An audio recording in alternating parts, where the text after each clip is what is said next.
Hello అందరికీ. Welcome back to my channel Divya's kitchen vlogs. ఈరోజు మన రెసిపీ ఏంటో తెలుసా? గోదావరి స్పెషల్ సీర్‌మెను curry. Most of the people Godavari వాళ్ళు కానీ, ఆ పరిసర ప్రాంతాల్లో ఉన్న వాళ్ళకి ఈ కర్రీ కానీ, ఈ ఫిష్ కానీ తెలిసే ఉంటది కదా! చాలా టేస్టీగా ఉంటది. అండ్ చాలా ఈజీ అండ్ క్విక్ ప్రాసెస్ అనమాట. బట్ ఆ ఫిషెస్ క్లీనింగ్ అనేది కొంచెం ఎక్కువ టైమ్స్ వాష్ చేయాలి కాబట్టి కొంచెం టఫ్ టాస్క్. బట్ మిగిలిందంతా చాలా ఈజీ. ప్రాసెస్‌లోకి వెళ్ళిపోదాం. ముందుగా నేను సీరమైన ఫిష్ తీసుకున్నాను. ఇది బాగా వాష్ చేసి అయితే పెట్టుకున్నాం మనం.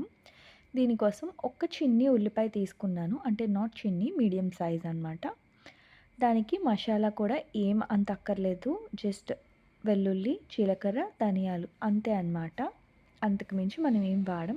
దీన్ని ఒక 2, 3 వెరైటీస్‌లో అయితే చేస్తారు. నేను మీకు ఈరోజు ఈ వెరైటీలో చూపిస్తున్నాను. అండ్ దీనిలోనే ఆ మీడియం సైజ్ ఆనియన్ ఏదైతే ఉందో అది కట్ చేసుకొని పేస్ట్ లాగా చేసేసుకోవాలి. చూస్తున్నారు కదా! ఆ మాత్రం సిరిమేను ఫిష్‌కి ఇది సరిపోతుంది.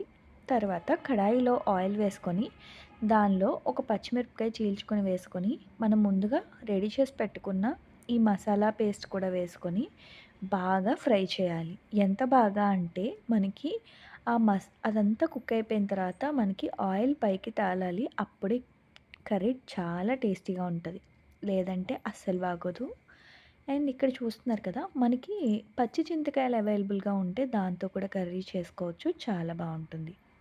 దాని తర్వాత నేను దీనిలో కొద్దిగా పసుపేసుకొని ఇంకాస్త ఫ్రై చేసుకుంటున్నాను. ఇప్పుడు కొద్దిగా కరివేపాకు వేసుకొని ఫ్రై చేసుకుంటే ఈ ఫ్లేవర్ చాలా బావుంటుంది. మీకు కరివేపాకు ఫ్లేవర్ నచ్చదు అనుకుంటే మీరు దాన్ని స్కిప్ చేసేయొచ్చు. ఇక్కడ చూస్తున్నారు కదా! కరివేపాకు కూడా వేసుకున్న తర్వాత ఒకసారి మంచిగా కలిపేసుకుంటున్నాననమాట.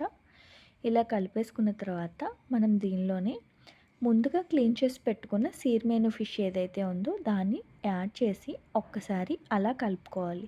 మరి ఎక్కువైతే కలపకూడదు. ఎందుకంటే యూజువల్‌గానే ఫిష్ చాలా తొందరగా కుక్ అయిపోతుంది. అందులోకి ఇది బాగా చిన్న ఫిష్ కదా! కలిసిపోతాయన్నమాట.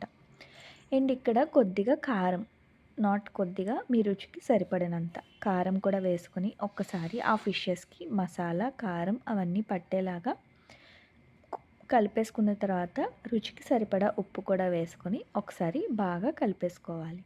ఇలా కలిపేసుకున్న తర్వాత మూత పెట్టుకొని కొద్దిగా వాటర్ వేసుకొని కుక్ చేసుకుంటే సీర్‌మెను కర్రీ రెడీ అయిపోతుంది.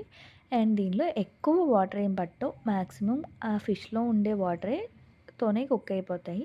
అలా కాదు అనుకుంటే ఒక చిన్ని గ్లాస్ ఒక 20, 30 ఎంఎల్ వాటర్ అయితే సరిపోతాయి. చూస్తున్నారు కదా! ఇక్కడ గుమగుమలాడే సీర‌మెను కర్రీ అయితే రెడీ అయిపోయింది.